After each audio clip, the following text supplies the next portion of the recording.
Well, hello and welcome to glennzb TV for Thursday. This is the show that puts glennzb up your Periscope, and it's all the important stories from New Zealand and around the world. This morning, what is this word? Well, it's just something I've been thinking about, because diesel's dead. We've got Volkswagen to thank for that. It was going to be the fuel of the future, of course, and now it turns out it's killing the planet at a rate of knots.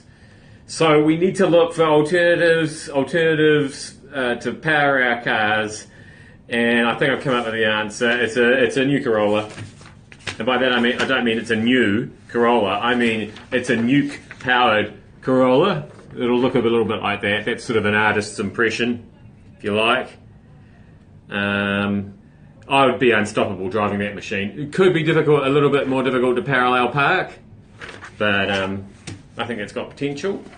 You saw it here first. Now, I'm so over the Pope coverage coming out of America. The guy who's he's in charge of an imaginary thing, talking to an imaginary man in the sky, with the president, who we all know isn't into the imaginary man in the clouds, pretending that he is.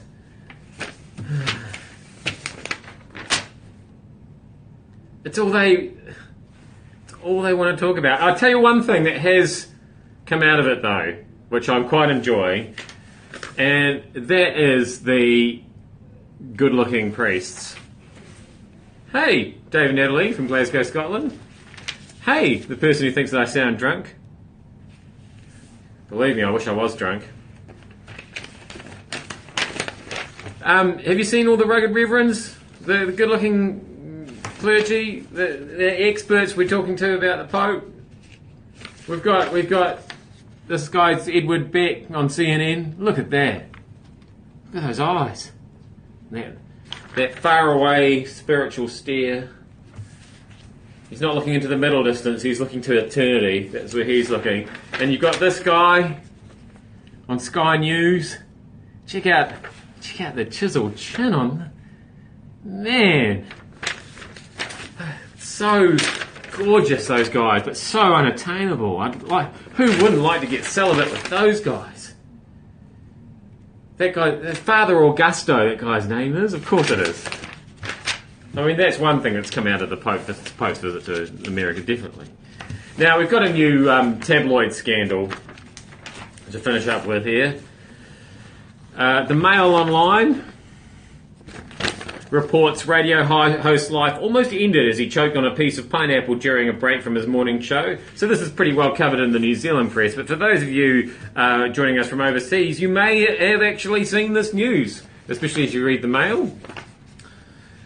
Just in the sort of the sub-headlines here, we've got New Zealand radio host Mike Hosking claims the fruit almost killed him this morning, but TV and radio personality Martin Devlin jumped to the rescue.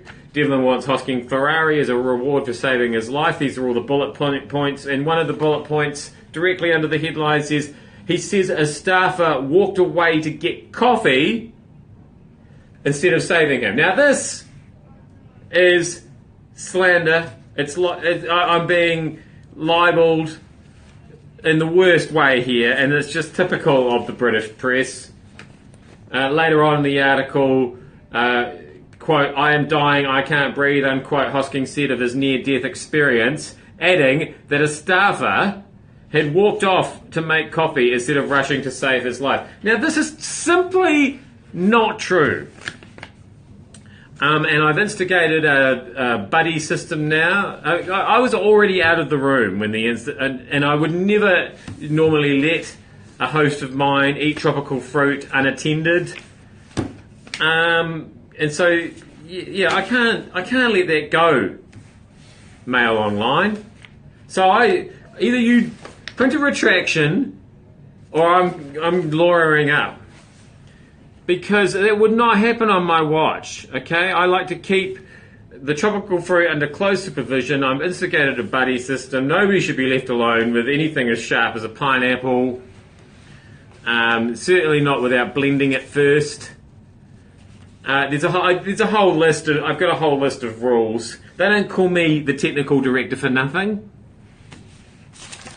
And I want to make that quite clear. Let that be a warning to other print publications out there, or any publications for that matter. I am glennzb. And no, I don't work for TV3. I work for News Talk ZB. And I will see you back here again tomorrow. Thank you for having me up your Periscope.